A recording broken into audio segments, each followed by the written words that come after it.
چې خپل بچي مسجد مدرسې ته رالېږي د دغه مور په عملنامه کې د ثواب ملاوي. وبنا له بكل قدم مدينة في الخار جوړيږي ويمشون على الارض والارض تستغفر له. ستاسو دا بچی ټول نابالغ معصوم بے گناہ بے خطا غیر مکلف دغه دا قدمونه اخیستل پتلو کې او پراتلو کې په هر قدم ورته د یو نو دغسې دا کافران هم زمان دینی مدرسې جوړوي. اخیر دعوت ورکوم شهنشاه خطابت لاجواب خطیب خیبر پختونخوا. ذلك يوم الخلود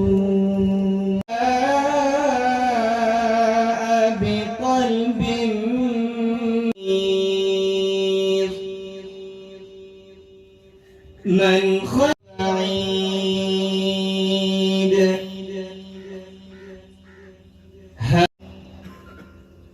وأزلفت الجنة ان شاء الله زمان با نیکه حسابیږي زمان با ثواب کیږي ان شاء الله. محترمه د دې نه پس زه دعوت جناب حافظ عبدالله صاحب ته چې هغه په ګوش کې راغی استقبال وکړي.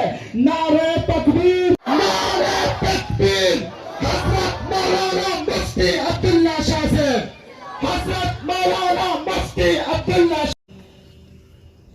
بسم الله الرحمن الرحيم. تربیزه د منتظمین جوړ کړی دی دا به زمونږ دپاره انشاءالله د زمونږ د دې ځای نه پاسو او چې کوم انشاءالله زمونږ مقصد او مطلب وي چې الله رب د دې ځای نه پاسو هغه ملګري لاس اوچت کړي انشاءالله. دا کوم ټیمه پورې موږ ټول په خپل ځای باندې انشاءالله ناست یو.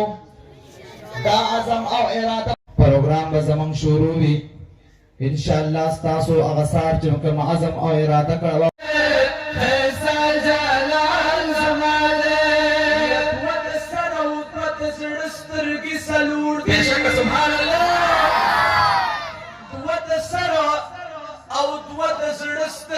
سلور دی سوق چې تا په باندې نوی نشم کور دی ستا د حسن د رنګ تور دی چې نصیب شوی ناسته راستا په خوا کې خلک د یار په تماشه دي دا په خاورو کې چې پړ مخه نس میان دي او په کرسو باندې ناست دي بره په سټیج ناست دي هغې دې پنډال ته کوشي. جزاکم الله.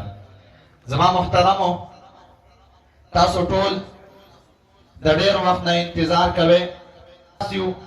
دا په یو شوق او په یو جذبه باندې راغلي یو چې هغه د قرآن عظیم الشان سره محبت دی. هغه چې د الله جل شانه د دین دپاره زموږ دا ستړې ده د الله یدا خاون پنا مکان د تور زلفو یا پاک رسول می په منبر کې خاون پنا مکان د تور زلفو چتا سبحان الله یا تور زلفو یک موسی راستار دربا پکوی موبایل باندې خپل پلار رښتیا دی یو ورور خپل ورور قتل کړی دی خو پرېږده اوس بچي راپاسي پلاران قتلوي په دې کې یو کته کنه